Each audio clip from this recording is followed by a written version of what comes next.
छत्तीस राजा सम्राट छत्रपती शिवाजी महाराज, महात्मा फुले, शाहू महाराज, सावित्रीबाई फुले, माता रमाई भीमाई या सर्व महापुरुषांना आणि मातांना वंदन करतो. आणि ज्या युग पुरुषांनी, ज्या तत्ववेत्या माणसांनी तुमचं आमचं जीवन उद्धारलं नाही, त्या जगातल्या संपूर्ण वंचित समाजाचा आणि मानव जातीचा उद्धार ज्या माणसांनी केला, असे ते तुमचे, आमचे आणि सर्व मानव जातीचे उद्धार करते डॉक्टर बाबासाहेब आंबेडकर यांनाही विनम्र अभिवादन करतो. आज संविधान दिनानिमित्त अत्यंत सुंदर असा कार्यक्रम आपण सर्वांनी अरेंज केला. माननीय आमचे स्नेही डॉक्टर वसंतराव तायडे साहेब, प्रिन्सिपल, आपण सगळी मंडळी, आपण सर्वांनी आम्हाला बोलवलं. खरं म्हणजे मला वाटते वर्षावासापासून मी 3 वेळा, तिसरी वेळ माझी इथं असेल. वर्षावासाच्या कार्यक्रमातही आपण मला बोलवलं, त्यावेळेला संधी दिली, त्यावेळेला आपल्या पुढे माझे विचार मांडण्याचे, जसे काही येतील तसे विचार मांडण्याची संधी मिळाली. त्याच्यानंतर आमचे मेहुणे आणि आमच्या ताईचा वाढदिवस होता, त्यावेळेला आलो.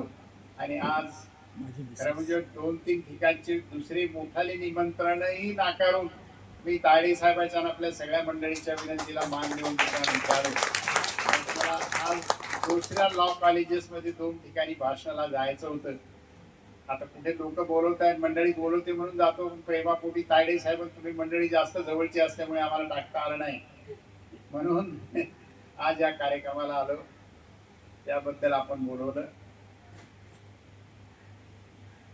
आपल्या या एरियाचे police, senior police inspector Phadtare साहेब आले, ही मंडळी आली, त्यांची सहकारी असतील, आमच्या बरोबर सगळी मंडळी आहे, सर्वजण आलात, त्यांचे आभार मानतो. आपण मला बोलवलं, सुरुवातीलाच आपले आभार मानतो. आणि कार्यक्रम पत्रिकेप्रमाणे आजच्या कार्यक्रमाचे सन्माननीय अध्यक्ष, आमचे स्नेही प्राचार्य डॉक्टर वसंतरावजी तायडे साहेब, आमचे मेहुणे राज साहेब, मोरे साहेब आहेत, तिकडे फडतरे साहेब आहेत, बाकी सगळी मंडळी. आता सगळ्यांच्या नावं घेऊन जास्त वेळ घालण्यात मला वाटते बरं होणार नाही. आणि संविधानावर जास्त गोष्टी बारीकशिरीक बोलायच्या आहेत, म्हणून छोट्या छोट्या गोष्टीच्या नोट्स काढलेल्या कधी चांगलं असं मला वाटते. म्हणून त्याच्यामुळे काहीतरी गोष्टी सगळ्या सांगून एखादी गोष्ट सांगता सांगता चुकायला नको. आणि मला पाहुणा म्हणून बोलवलंय आणि ते सांगायला गेलो, भलतीच वाईट गोष्ट सांगितली, चुकीची माहिती सांगितली, असंही व्हायला नको. म्हणून काही छोट्या नोट्स काढलेल्या आहेत. आणि आपल्याला तायडे साहेबाला किंवा बाकी सगळ्या आपल्या मंडळीला माहित आहे की बाबासाहेब आंबेडकर छोटेही भाषण द्यायचं असले तर एक भाषण 10 ते 15 वेळ लिहून काढून 16व्या-17व्या वेळी हे फेर करायचे आणि नंतर ते मांडायचे. एकच बाबासाहेबांचं भाषण जे न लिहिता, त्यांच्या टर्न न येता त्यांना ते करावं लागलं, ते संविधान सभेत त्याबद्दल मी सांगितलं. ते भाषण पहिलं बाबासाहेबांचं तयारी न करता बाबासाहेबांनी घटनेत, बाबासाहेब कशी बाबासाहेबांनी घटना तयार केली, ते पहिलं भाषण बाबासाहेब आंबेडकरांचं घटना समितीच्या पुढे, कॉन्स्टिट्यूट असेंब्ली ज्याला म्हणतात, ते 10 डिसेंबर 1946 रोजी अत्यंत प्रभावी आणि अत्यंत सुंदर असं भाषण बाबासाहेबांनी त्या दिवशी केलं. त्यावेळेला तयारी, मी हा शब्द असा म्हटला की बाबासाहेब त्यावेळी भाषण करायला तयार नव्हते. म्हणजे बाबासाहेबांचा नंबर 16वा-17वा होता लिस्ट प्रमाणे. जे कॉन्स्टिट्यूट असेंब्लीमध्ये जे मेंबर भाषण करणार होते डॉक्टर राजेंद्र प्रसाद यांच्या अध्यक्षतेखाली. पण परिस्थिती कशी असते बघा, आपण किती मोठे झालो, किती विद्वान झालो, किती पंडित झालो, तरी जात तुमची सुटत नाही. आणि प्रत्येक ठिकाणी तुमच्या विद्वत्तेची, तुमच्या शहाणपणाची, तुमच्या बाकी गोष्टीची बाकी लोक टेस्ट करत असतात.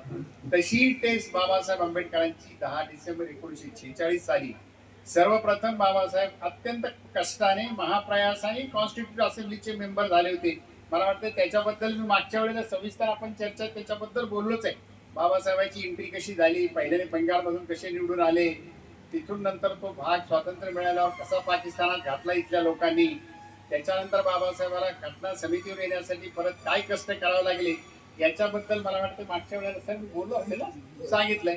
म्हणून डायरेक्ट 10 डिसेंबर 1946 ला बाबासाहेबांचा नंबर लिस्ट मध्ये पुढे असताना मध्येच बाबासाहेबांचं नाव कॉल करण्यात आलं की डॉक्टर आंबेडकर वडील हायलाइट ऑन दॅट सब्जेक्ट. आणि म्हणून बाबासाहेब शब्द वापरतात. बाबासाहेबांनी शब्द पहिला वापरलाय. तायडे साहेबांना बऱ्याच मंडळीला माहित आहे की I have been astonish by calling me to deliver my view and deliver my lecture on the point of the framing of the Constitution of India. की मी हे माझं नाव मध्येच आल्यामुळे मी आश्चर्यचकित झालो. ॲस्टॉनिश म्हणजे आय वॉज आश्चर्यचकित. मला आश्चर्यचकित झालो. आपल्याला शब्द माहित नव्हता. मी नंतर डिक्शनरीतून काढला. कारण आपल्याला बाबासाहेब कुठे आपण बाबरो कुठे आपल्याला काय समजणार आहे. अस्टॉनिश शब्द, बारीक सारीक शब्द, हे मोठाले एवढाले शब्द आपल्याला ऑक्सफर्डची डिक्शनरी पाहिल्याशिवाय ते कळत नाही. आणि मग तिथं बाबासाहेबांनी जे भाषण केलं त्याच्या अगोदर बाबासाहेबांची प्रतिमा 1946 पर्यंत बाबासाहेबांची अशी प्रतिमा होती की बाबासाहेब हे भारतीय लोकांच्या विरुद्ध असून इंग्रजांना मदत करतायत आणि भारतीय लोकांच्या विरुद्ध आहेत. बाबासाहेब स्वातंत्र्याच्या विरुद्ध आहेत. अशा प्रकारची प्रतिमा बाबासाहेबांची इथे टीकाकारांनी बाबासाहेबांच्या विरुद्ध राजकीय पक्षांनी तयार केली होती. आणि म्हणून सर्वसामान्य वंचित समाज किंवा गोरगरीब समाज तुम्ही आम्ही सोडलो तर बाबासाहेबांच्या बद्दल जो वरिष्ठ सो कॉल स्वतः म्हणून मोठे म्हणणारी जी समाज आहे तो बाबासाहेबांना वाईट म्हणत होता की हा माणूस आमच्यावर टीका करतो, आमच्या जातीवर टीका करतो, धर्मावर टीका करतो, बाकी इतर व्यवस्था खाण्या पिण्या इतर भानगडीवर टीका करतात. तर हे बरोबर नाही. इंग्रज चांगले आहेत असं म्हणतात. मागे मी सांगितलं होतं सायमन कमिशन गो बॅक. लोक म्हणत होते, महात्मा गांधी म्हणत होते, बाबासाहेबांनी वेलकम केलं सायमन कमिशनचं. तर ह्या इंग्रजांच्या हस्तक आहेत, इंग्रजांचे जवळचे आहेत अशा प्रकारची चर्चा होती.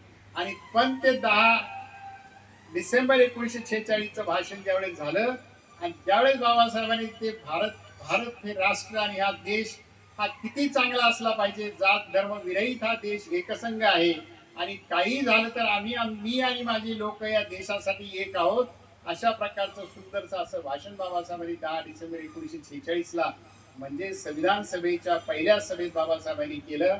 आणि त्या भाषणामुळे बाबासाहेबांचं नाव अखंड भारतात इतर लोकांतही चमकू लागलं की बाबासाहेब खरोखर एक तत्ववेत्ता विचारवंत माणूस आहे. आणि अशा प्रकारचं भाषण बाबासाहेबांनी केल्यानंतर बाबासाहेबांच्या विद्वत्तेची साक्ष त्यावेळेला आली. आणि मग लोकांनी नंतर त्या घटना समितीने नंतर 29 ऑगस्ट 1947 रोजी संविधान सभेने मसुदा समिती स्थापन केली. मसुदा समिती ड्राफ्टिंग कमिटी असते की ज्या ड्राफ्टिंग कमिटी ही भारताचं संविधान तयार करतील. आणि त्या ड्राफ्टिंग कमिटीचं मेंबर ज्यावेळेस निवडण्याची गोष्ट आली त्यावेळेस सगळ्या लोकांनी असा विचार मांडला. बाबासाहेबांचे विरोधक होते ते कॉन्स्टिट्यूट असेंब्ली असे म्हटले की there is a none better than doctor Ambedkar to draft the constitution. ह्या कमिटीमध्ये there is a none better than doctor आंबेडकरापेक्षा चांगलं भारतीय संविधान लिहिणारा कोणीही माणूस या देशात नाही. आणि म्हणून बाबासाहेबांना ड्राफ्टिंग कमिटीचे चेअरमन ह्याच मंडळीने केलं की जे कालपर्यंत बाबासाहेबांनी बाबासाहेबांचा विजय. बाबासाहेबांनी आपल्याला माहित आहे की किती वाईट दिवस काढले, किती खस्ता काढल्या, काय काय अन्याय सहन केले, काय काय जीवन झालं ते सगळं आपल्याला माहित आहे. त्यात मग नंतर बाबासाहेबांचं स्वप्न होतं की ती कॉन्स्टिट्यूशन असेंब्लीत गेल्याशिवाय किंवा घटना समितीत गेल्याशिवाय माझ्या गोरगरीब जनतेचा माझ्या लोकांचा उद्धार होणार नाही, इथल्या स्त्रियांचा इथल्या माणसांचा इथे सर्वसामान्याला न्याय मिळणार नाही, हे होणार नाही. आणि म्हणून बाबासाहेब कॉन्स्टिट्यूशन असेंब्लीचे चेअरमन झाले ड्राफ्टिंग कमिटीची. आणि त्याच्यानंतर बाबासाहेबांची या लोकांनी इतकी प्रशंसा केली की बाबासाहेबांसारखा विद्वान माणूस नाही, बाबासाहेबांसारखा श्रद्धावान माणूस नाही, बाबासाहेबांसारखा विचारवंत आणि बाबासाहेबांसारखी बुद्धी कोणाची नाही, अशा प्रकारचा आदरभाव या लोकांनी व्यक्त केला. आणि तेच बाबासाहेबाला पाहिजे होतं की या देशात सर्वसामान्याच्या हाती ज्यावेळेस सत्ता येईल आणि सर्वसामान्य माणूस या देशाचा खरा राज्यकर्ता होईल, त्या देशाचा खरा न्यायप्रिय व्यक्ती होईल, तरच हा देश खरा स्वातंत्र्याच्या जीवात तिथं जाईल. अशा प्रकारचं वचन किंवा अशा प्रकारची धास्ती, अशा प्रकारचा विचार डॉक्टर बाबासाहेब आंबेडकर का असा विचार होता की ज्यांनी जीवनभर दुःख आणि फक्त अंधार दुःख सहन केलं, जीवनभर ज्यांनी अन्याय सहन केले, जन्माला आल्यापासून वयाच्या 7व्या वर्षी आई वारल्यानंतर जी दुःख बाबासाहेबांच्या पदरी आली तितकी दुःख या जगात कोणाच्याही पदरी आली नाही, आपल्याला सगळ्यांना माहित आहे.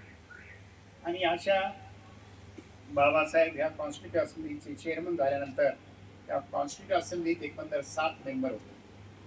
7 जणांची ही मसुदा समिती होती. त्यात या 7 मेंबर मध्ये डॉक्टर बाबासाहेब आंबेडकर पहिले होते, नंतर अल्लादी अय्यर होते, नंतर तिसरे के एम मुंशी, नंतर अयंगार स्वामी, नंतर सय्यद सादुल्ला, बी एन मित्तल, बी पी खेतान. खेतान वारल्यानंतर कृष्णमाचारी जे आले. हे 7 मेंबर जरी मसुदा समितीमध्ये काम करत होते, ड्राफ्टिंग कमिटीचे मेंबर होते, तरी यातल्या कोणत्याही माणसाने जितकं पाहिजे तितकं काम केलं नाही. कोणी बाहेर आहे, कोणी दिल्लीच्या बाहेर असायचे, कोणी फॉरेनला असायचे, काही तब्येतीमुळे येत नसायचे, त्यांना तेवढा इंटरेस्ट नव्हता. बाबासाहेबची सगळी जबाबदारी म्हणून फक्त बाबासाहेबांच्या एकट्यावर पडली.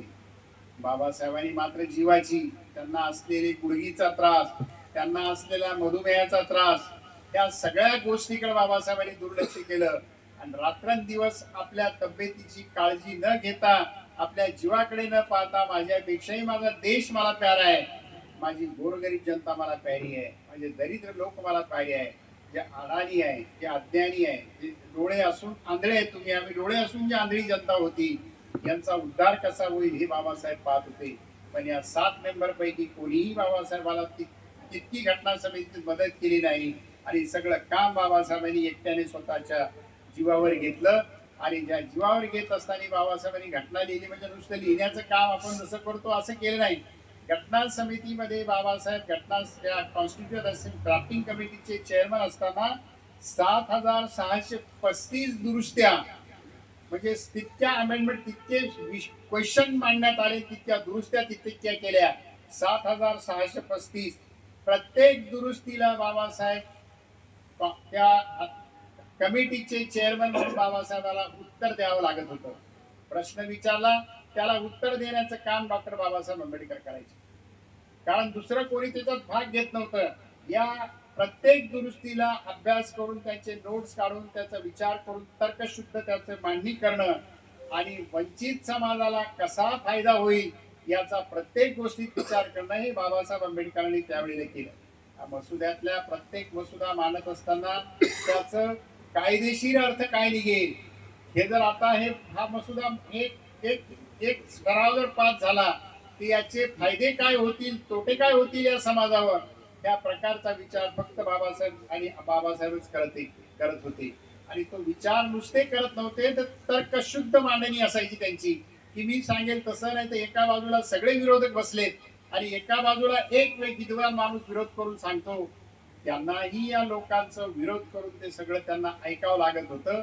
अशी तर्कशुद्ध मांडणी, अशी विद्वत्तापूर्ण मांडणी, अशी सामाजिक मांडणी बाबासाहेब प्रत्येक दुरुस्तीची करत होते. आणि म्हणून त्या दुरुस्तीला बाबासाहेबांनी संविधानात तितक्या दुरुस्त्या आल्या, तितक्या दुरुस्त्याला उत्तर देऊन बाबासाहेबांनी सगळं काही केलं. कारण बाबासाहेब स्वतःला हे म्हणायचे, या संविधान माझा श्वास आहे. का श्वास आहे म्हणायचे संविधान माझा? ते म्हणायचे संविधान जर माझा श्वास नाही तर या सगळ्या समाजाला न्याय कुठून मिळणार? ऐकायला येते ना? श्वास आहे. त्यांचं स्वप्न होतं की मी या संविधान, आणि ते स्वप्न पूर्ण करण्यासाठी बाबासाहेबांनी रात्रंदिवस कष्ट केले. हे सगळ्या गोष्टी आपल्याला माहित आहे. आणि या बाबासाहेबांनी जितकी काही डिबेट्स केली, जितक्या काही चर्चा झाल्या, संविधान तयार करायच्या अगोदर त्याचे एकंदर 12 खंड आज उपलब्ध आहेत. त्याला कॉन्स्टिट्यूट असेंब्ली डिबेट या नावाने ते उपलब्ध आहेत. कारण मसुदा समितीची घटनेवर जी चर्चा झाली त्याचे 12 खंड आज उपलब्ध आहेत.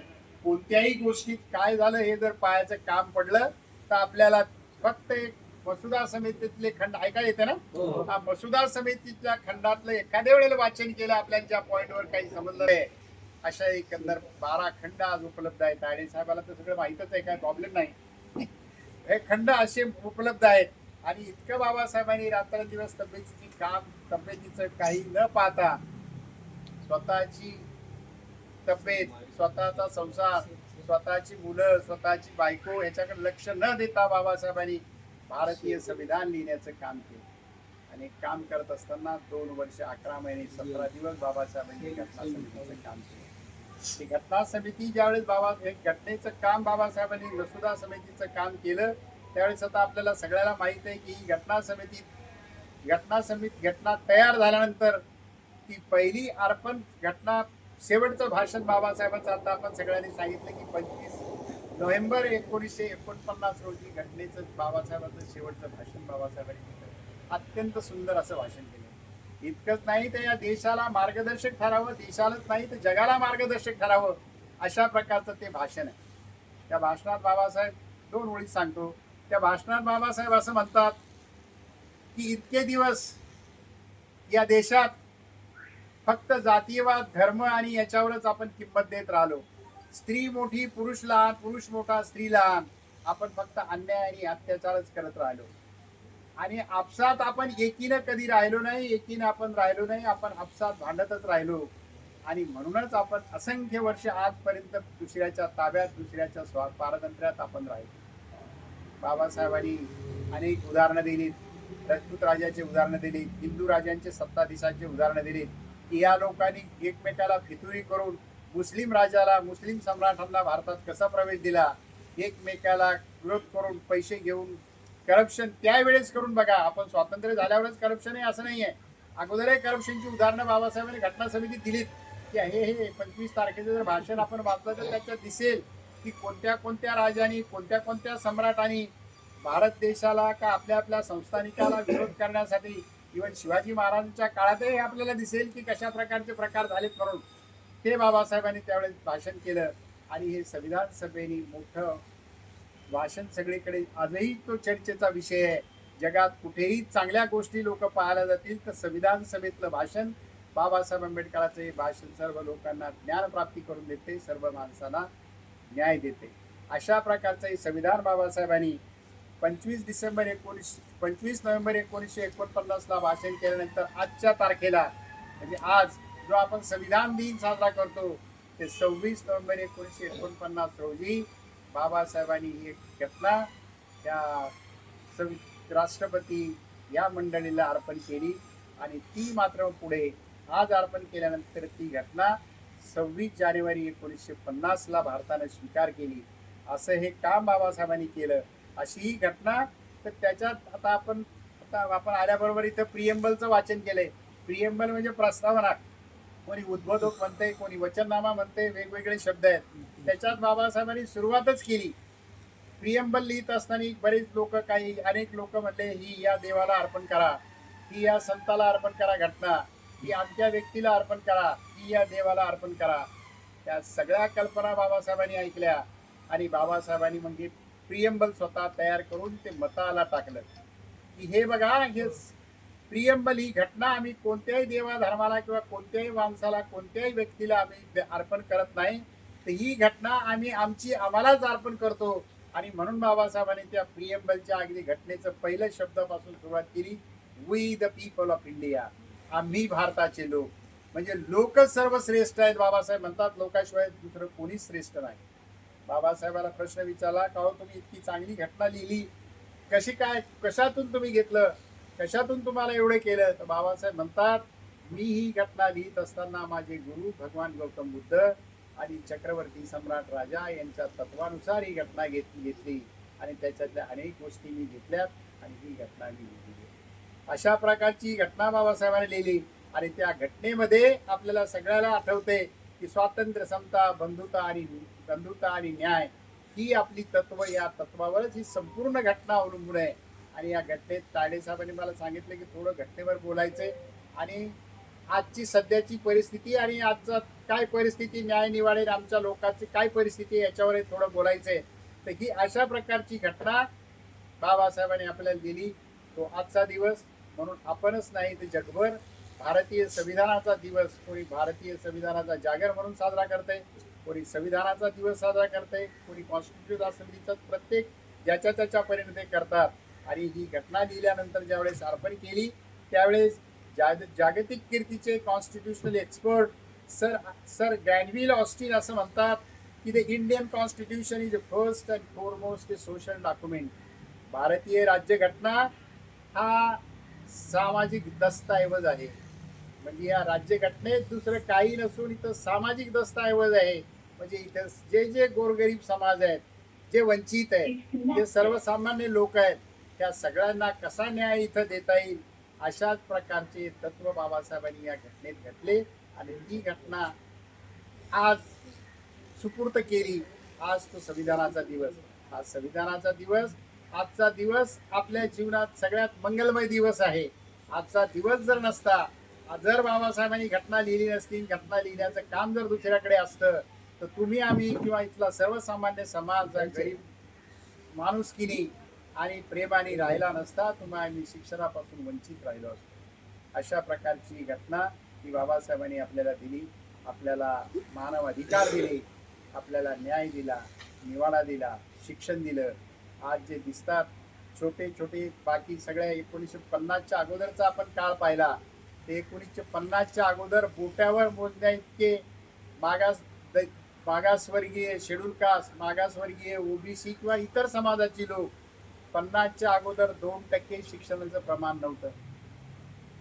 अधिकारी होणं, पोलीस ऑफिसर होणं, न्यायाधीश होणं, प्रोफेसर होणं, प्रिन्सिपल होणं, ते हजारो कोस लांबची गोष्ट आहे. अरे शिक्षणच मिळत नाही तर अधिकारपद कुठून येणार?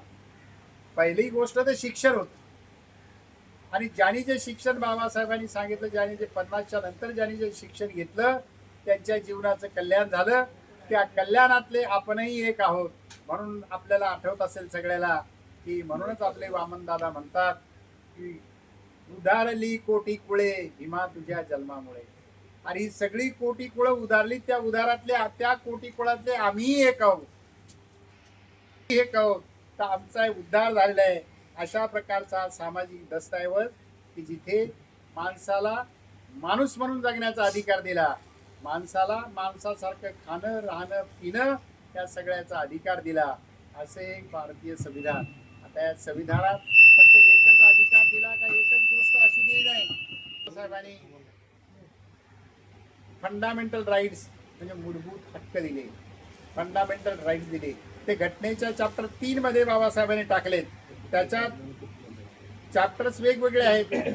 आर्टिकल 13 असं म्हणतंय की स्वातंत्र्यापूर्वीची जी कायदे होती, म्हणजे घटनाच्या अगोदर किंवा नवीन घटना तयार करण्याच्या अगोदर, उदाहरणार्थ 26 नोव्हेंबर 1949च्या आधी जी कायदे अस्तित्वात होती, ती कायदे जर देशाला मारक असतील, देशाच्या संस्कृतीला, देशाच्या एकंदर वातावरणाला सुसंगत नसतील, तर ती कायदे नल अँड व्हाईट ठरवावी. हे आर्टिकल 13 सांगितलं. कर्मामध्ये म्हणतात 19 घटना सादर करण्याच्या अगोदर जी कायदे आहेत ते आर्टिकल 13 प्रमाणे ते शून्यवत झालेत, त्यांना काही अर्थ नाही. आणि तरीही या देशात काही कायदे तसे बळजबरीने चालवण्यात येतात. आणि त्यातला महत्वाचा कायदा जो चालवण्यात येतो, बळजबरीने चालवण्यात येतो, मी म्हणतो तो म्हणजे महाबोधी महाविहाराचा बिहार मधला पाटण्याचा कायदा. बुद्धगयेचा कायदा हा 1949च्या आधीचा आहे. हा ही घटना लागू होण्याच्या आधी ऑटोमॅटिक नष्ट झालं. त्या नवीन घटनेप्रमाणे त्याच्यात लागू करायला पाहिजे होतं, पण तरीही काही गोष्टीमुळे आता त्यात न सांगता मला सगळ्यांना माहित आहे अशा प्रकारचं ते झालेलं आहे. ही कायदे जुने झाले. याच्यानंतर आपण article 14, article 14 equality before law, कायद्या समान, कायद्यापुढे सर्व माणसं सारखे आहेत. बाबासाहेब बघा, इक्वॅलिटी बिफोर लॉ, कायद्यासमोर सगळे सारखे आहेत. कोण काळा आहे का गोरा आहे का, कोण छोटा आहे का मोठा आहे, काही नाही. स्त्री पुरुष समानता आहे. स्त्री आणि पुरुषामध्ये काहीही भेदभाव नाही. हा आर्टिकल 14. आणि इथे कोणत्याही माणसाला त्याचा जात, धर्म, वंश याच्यावर कमी करता येणार नाही, कमी लेखता येणार नाही, असा तो आहे. तसाच आर्टिकल 15, जातीभेदाच्या नावावर कोणालाही कमी लेखील, कोणालाही कमी लेखता येणार नाही, सगळी माणसं सारखी आहेत. त्याच्यानंतर अत्यंत महत्वाचा आर्टिकल आपल्यासाठी 16, की ज्या 16 आर्टिकल 16(4)(b) त्याच्यात काही रिझर्वेशन मिळाली प्रमोशनसाठी, ती आपल्याला आली. जरी आपल्याला रिझर्वेशन आर्टिकल 341 प्रमाणे मिळाली, ओबीसीला बाबासाहेबांनी 340 मध्ये रिझर्वेशन दिली.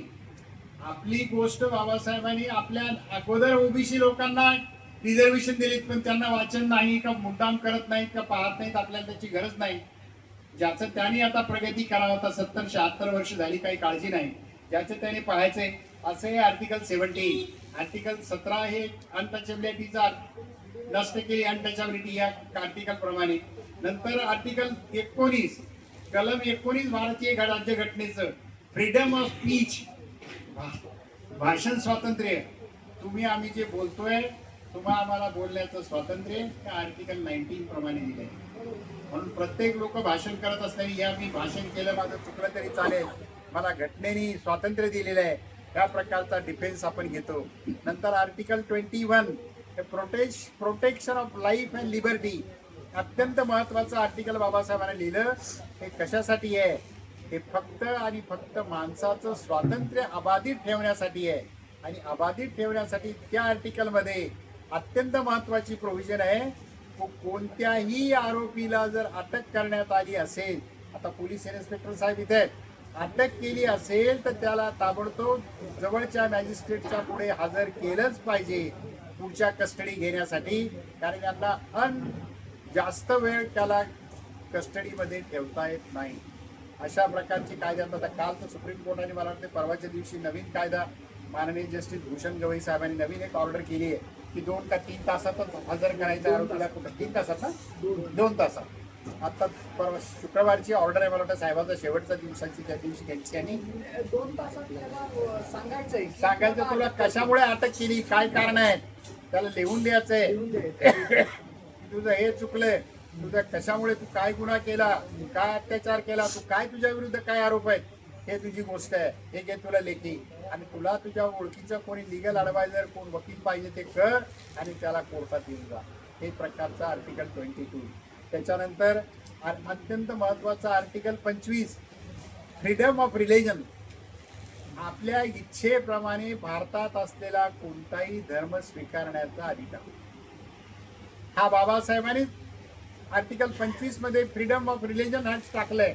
आणि त्याच फ्रीडम ऑफ रिलिजनच्या खाली आपण 1956 साली हिंदू धर्म सोडून बाबासाहेबांनी आपल्याला बौद्ध धर्माला. आता अलीकडे काही कायदे व्हायला लागले नवीन नवीन, सरकार वाटेल तसे. मला नाही वाटत की कायदेशीर असेल की याच्यावर हा कायदा हे असं हे धर्मांतर करता येणार नाही, हे करता येणार नाही. हे काही बरोबर नाहीये. माणूस हा, बाबासाहेब म्हणतात, माणूस हा एकदाच जन्माला येतो आणि तो एकदाच जन्माला आल्यानंतर त्याने त्याच्या आयुष्यात काय चांगलं करायचं काय वाईट करायचं हे त्यांनी ठरवायचं असते. अशा प्रकारचा अधिकार त्यांचा आहे.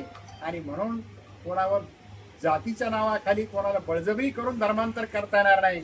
पण त्याची इच्छा असेल, आता मी आज बौद्ध आहे, मला असं वाटलं दुसऱ्या धर्मात जायचंय, तो ज्याचा त्याचा अधिकार आहे. हा स्वातंत्र्य दिले बाबासाहेबांनी. त्याच्यानंतर अत्यंत महत्वाचं आर्टिकल सर्वसामान्यांसाठी आर्टिकल 32 ऑफ द कॉन्स्टिट्यूशन.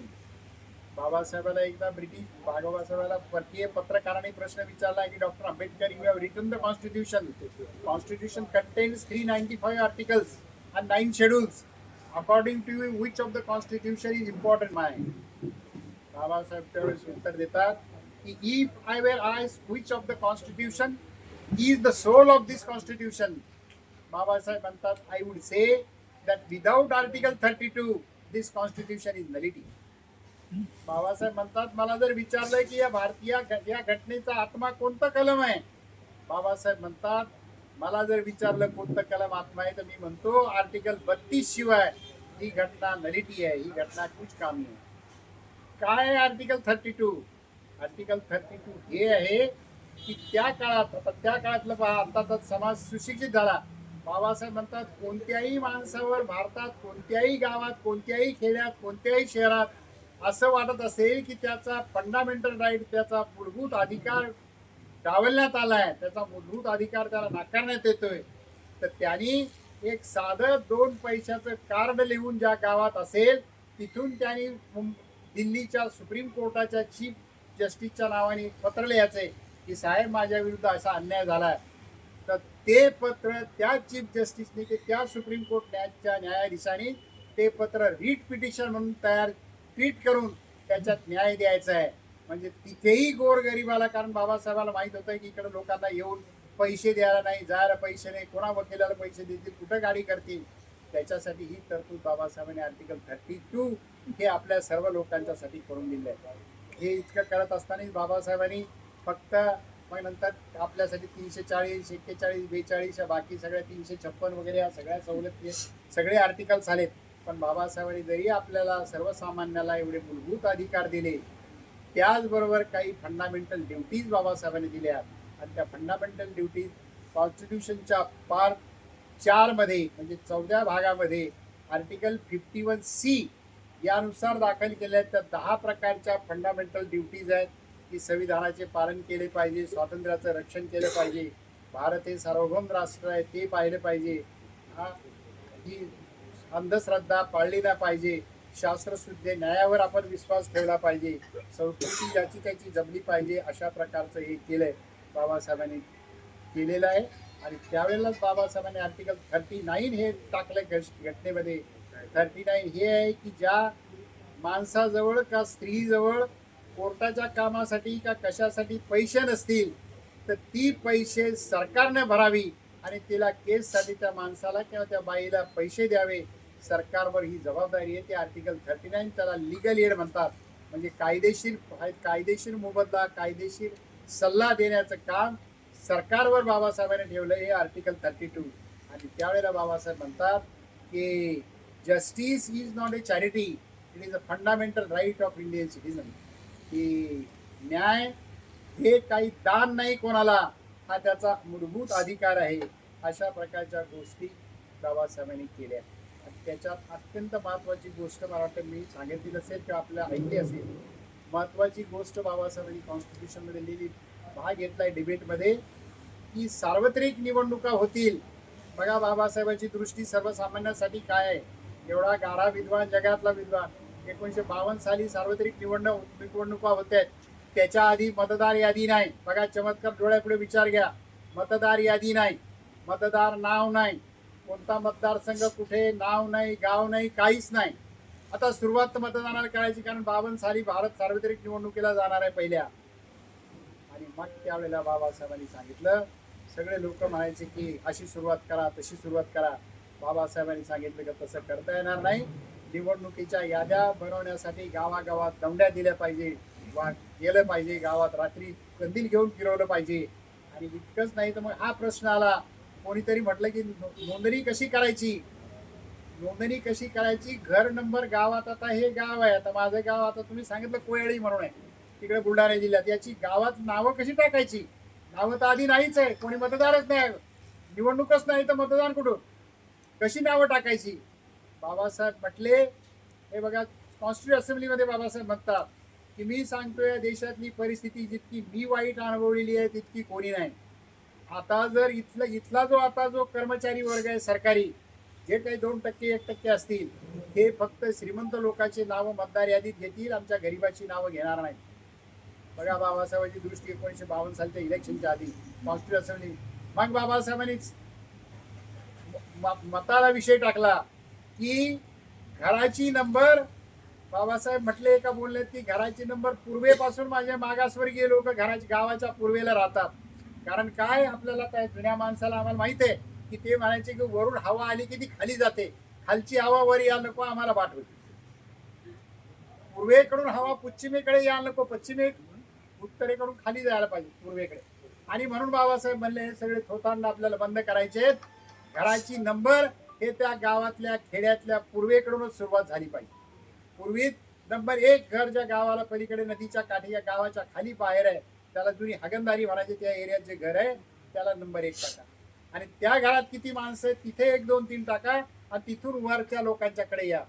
अशा प्रकारची सुरुवात बाबासाहेबांनी केली. विचार बघा किती गहार आहे, बघा किती विचार आहे बारीक सारीक गोष्टीचा. हे बाबासाहेबांनी केलं. आणि बाबासाहेबांनी नुसतं घटनेतच तरतुदी केल्या असं नाही, तर मला वाटतं मागे सांगितलं मी, बाबासाहेबांनी हे गोष्टी करत असताना बुद्धाचं कसं काय कॉन्स्टिट्यूशन मध्ये आलं, सम्राट अशोकांचं काय दिसतंय. तर पहिली गोष्ट आहे आपली राजमुद्रा, 4 अशोकाचं अशोक चिन्ह हे आज आपल्यावर दिसतंय ना. आता सरकारी अधिकारी हे साहेब असतील, प्रत्येक अशोक चक्र आपल्या 4 हातीचं सिंहाचं चिन्ह, ही आपली राजमुद्रा इथं बघा. हा ही राजमुद्रा बघा, 3 सिंह दिसतात ते पाठीमागे. हे राजमुद्रा आहे, ही सम्राट अशोकाच्या काळात ही आपली राजमुद्रा करून ठेवली बाबासाहेबांनी.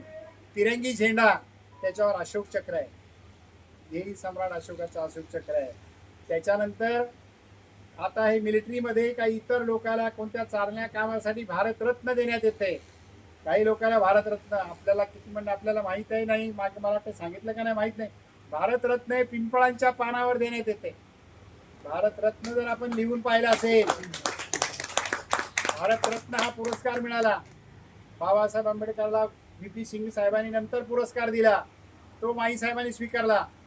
तो पिंपळाच्या पानावर लिहून येतो, पिंपळाच्या पानावर लिहून येतो भारतरत्न. हे घटनेत लिहिलेलं आहे. आणि घटनेत का की पिंपळ वृक्ष ज्याच्या खाली भगवान बुद्धाला ज्ञानप्राप्ती झाली तो पिंपळ वृक्ष. आणि तो पिंपळ वृक्ष बाबासाहेबांनी या भारतातला काय त्याला वृक्ष कोणता म्हणतात देशातला बोधी वृक्ष, त्याला राजमुद्रा, ते देशात कोणता वृक्ष असतो त्याला राष्ट्रीय वृक्ष म्हणून त्याला नाव दिले. बोधी वृक्ष हा राष्ट्रीय वृक्ष आहे.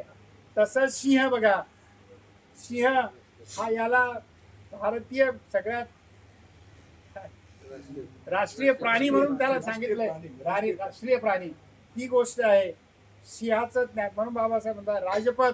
आता आपण दिल्लीला जाऊन पाहिलं, मागच्या महिन्यात गेलो आता गवई साहेबाला भेटायला 3 तारखेला. माननीय न्यायमूर्ती चीफ जस्टिस भूषण गवई साहेबाला त्यांच्या चेंबरमध्ये भेटलो मी. तर मी पाहत असताना मुद्दाम तिकडे गेल्यानंतर मी राजपथावर गेलो. म्हटलं मी प्रत्येक भाषणात सांगतो, येऊन गेलो 2-4 वेळेला दिल्लीला, पण राजपथ पाहिलं नाही. आता राजपथ म्हणजे ज्या रोडवर मिनिस्टरचे बंगले आहेत, ज्या रोडवर तिकडे राजपथ आहे, राजकीय लोक तिकडे राहतात, सत्तेवर बसतात, पंतप्रधान आहे, राष्ट्रपती आहे, न्यायमूर्ती आहेत. तर हे राजपथ म्हणजे सम्राट अशोकांच्या काळात जे मिनिस्टर लोकांचे जे राहण्याचं ठिकाण होतं त्या रस्त्याचं नाव राजपथ होतं. त्याचंच नाव बाबासाहेबांनी या दिल्लीत राहणाऱ्या मिनिस्टरचं नाव, त्या रस्त्याचं नाव राजपथ दिलं आहे. आपण असं म्हणतो की हा आमका रस्ता, इंदिरा गांधी, राजीव गांधी इकडे राहतात, पंतप्रधान या रस्त्यात राहतात. हे आपल्याला सगळ्याला माहिती आहे. अशा प्रकारचं कार्य बाबासाहेबांनी केलेलं आहे.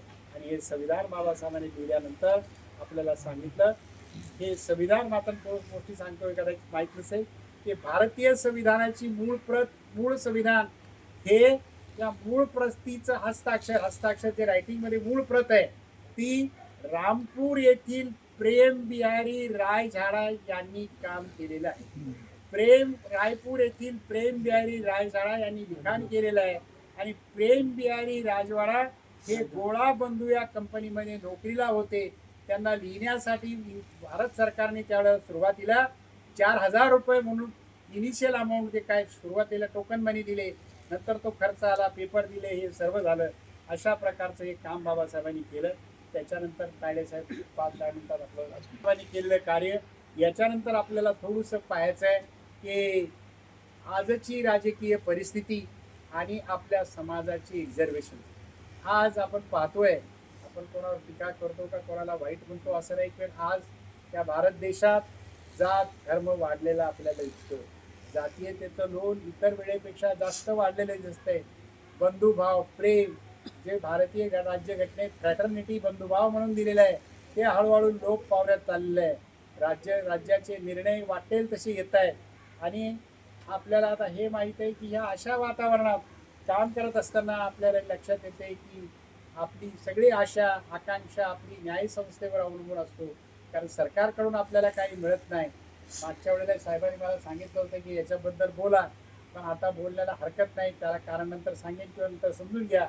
आज आपल्याला हे माहीत आहे की 1 ऑगस्ट 1924 रोजी सर्वोच्च न्यायालयाच्या खंडपीठाने आपल्या विरुद्ध एक निकाल दिला आहे. त्याच्यात ABCD असं वर्गीकरण करण्यात येऊन क्रीमी लेअर म्हणून लावण्यात आलेलं आहे.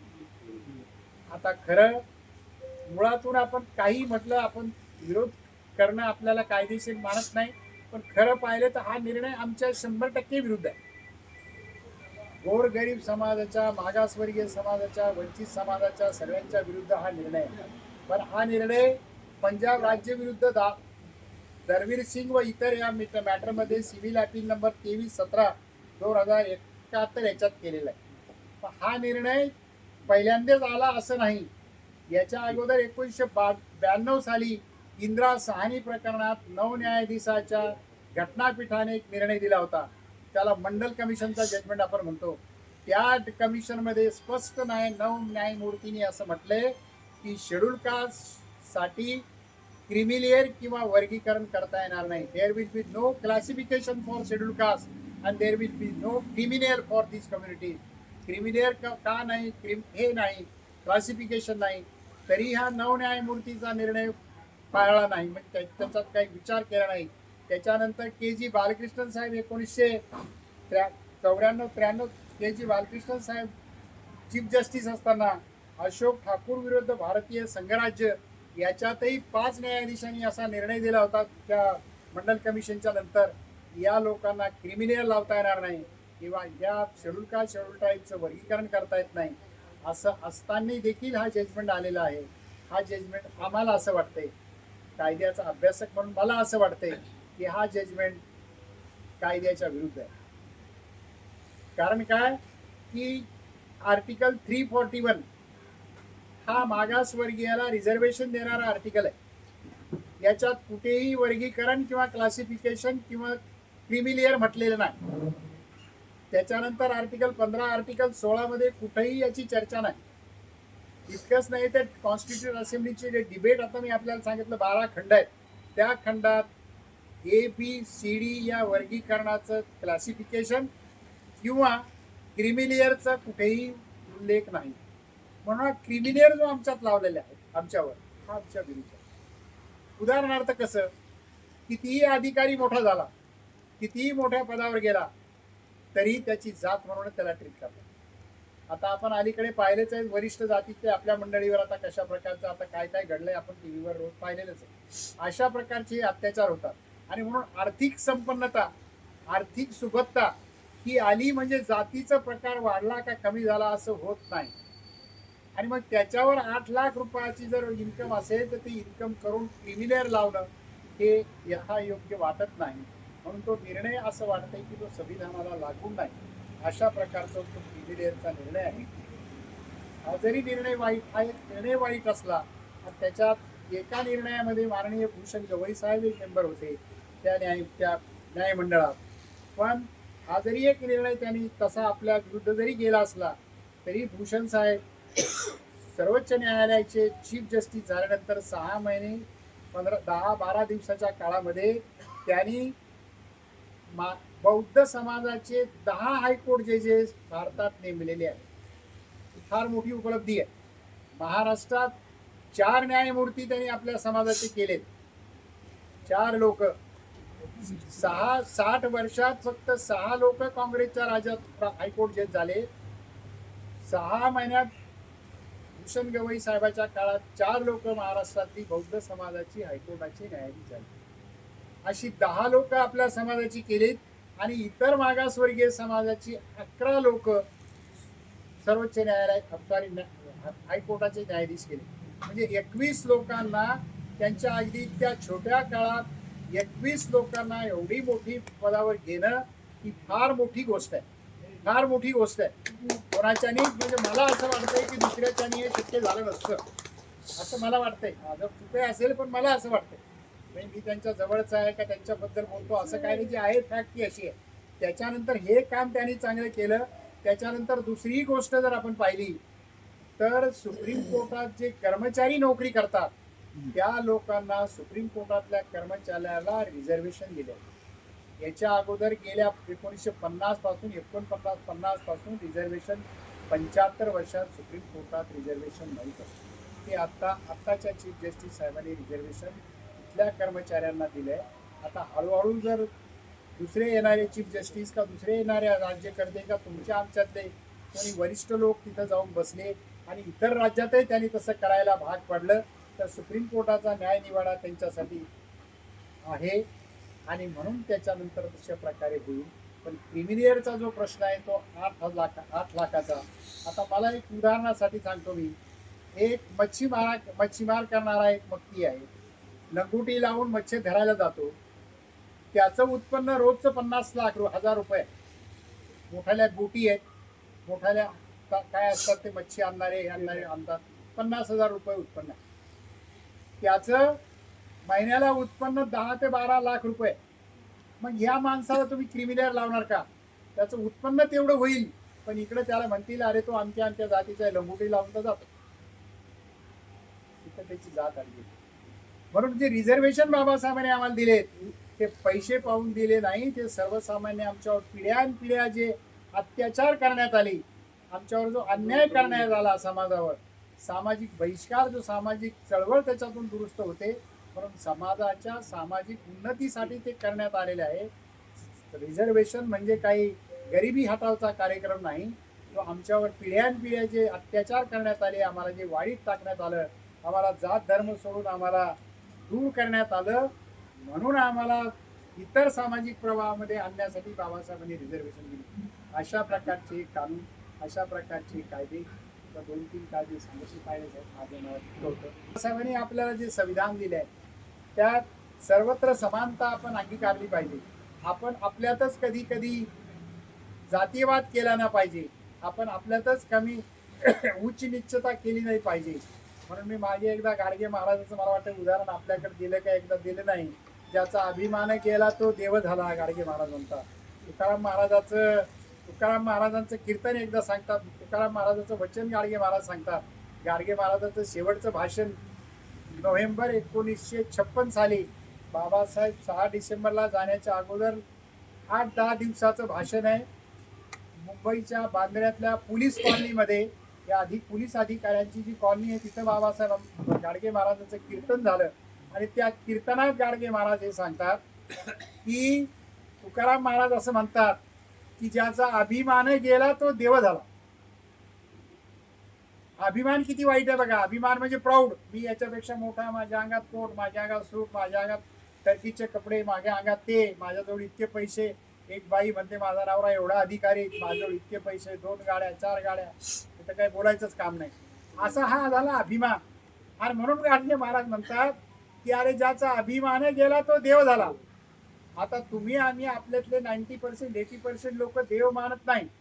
20% 10% मानत असतील त्यांचं त्यांना लखला बसव. आपल्याला त्याच्याशी काही घेणं ना. ते शिकवायला आपण बसलो नाही. आता सगळे सुशिक्षित झाले. आता तो ज्याचा अभिमान गेला तो देव झाला असे गाडगे महाराज म्हणतात. म्हणून मी आजीकडच्या काळात मी असं म्हणतो, ज्याचा अभिमान गेला तो खरा बौद्ध झाला.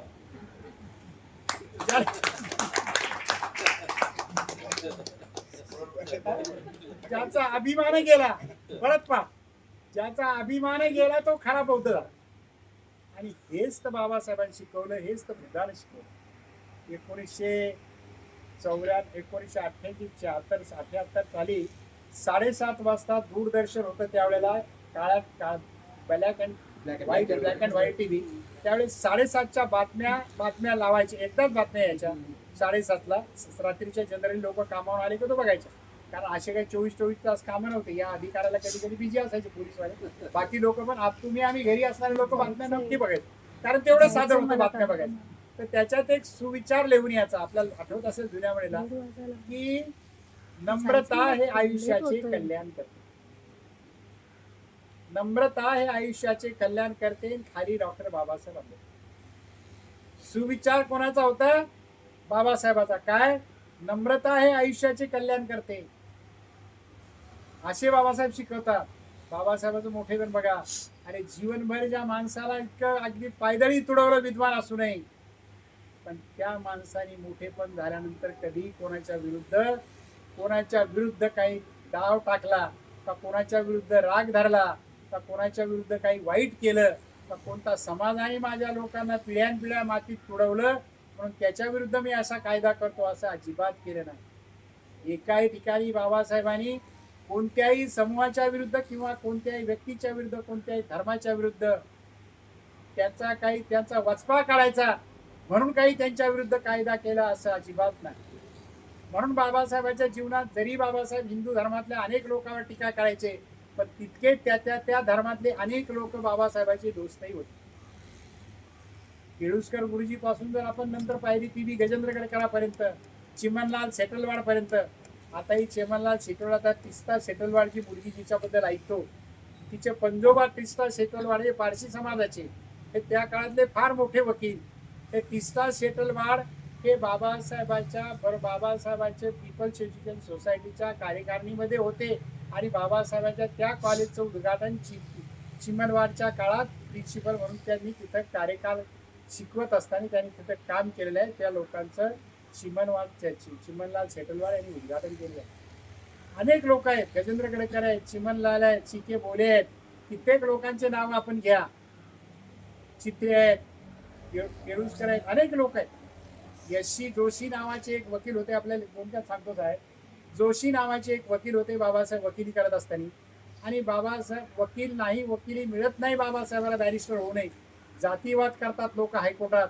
तर एस.सी. जोशी साहेबांना त्याला सांगितलं की साहेब हे असं असं आहे. एस.सी. जोशी म्हणले आंबेडकर हे तुमच्या विरुद्ध आहे. ते म्हणतात त्या महारड्या वकिलाला आपण काम देणार नाही, पण माझ्याकडे भरपूर काम आहे, कोणाला सांगू नका, मी माझे काही पक्षकार तुम्हाला देतो, तुम्ही काम करा, तुम्ही हुशार आहे.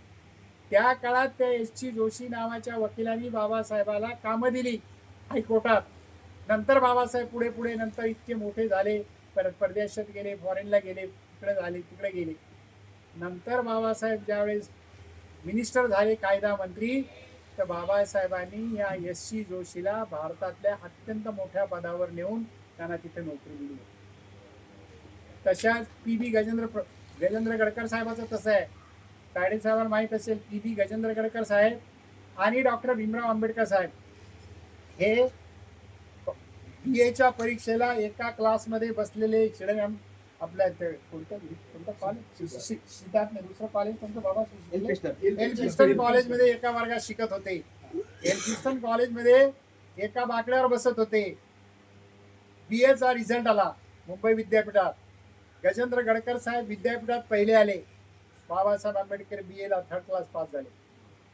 ही दोघंही मित्र बाबासाहेब भीमराव आंबेडकर आणि गजेंद्र गडकर साहेबांच्या वडिलांच्याकडे गेले. गजेंद्र गडकर साहेबांचे वडील त्यावेळेस जज होते, न्यायाधीश होते, आणि गेल्याबरोबर गजेंद्र गडकर साहेबांच्या वकिलाने काय रिझल्ट आला बाळा तुमचा, तर त्यांचा मुलगा पी.बी. गजेंद्र गडकर ते म्हणले की बाबा मी विद्यापीठात पहिला आलो आणि भीमराव हा विद्यापीठात थर्ड क्लास पास झाला.